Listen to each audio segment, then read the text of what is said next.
অন্তর্বর্তী সরকার কি কি সর্বনাশ করেছে তার বিচার করা বর্তমান সরকারের বড় দায়িত্ব বলে মন্তব্য করেছেন অর্থনীতিবিদ অধ্যাপক আনু মোহাম্মদ।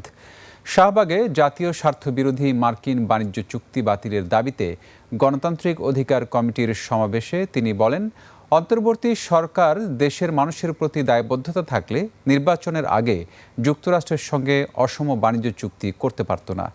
এই মার্কিন বাণিজ্য চুক্তির কারণে আমদানি থেকে আয় কম হবে, ফলে রাজস্ব কমে যাওয়ার শঙ্কা প্রকাশ করেন আনু মোহাম্মদ।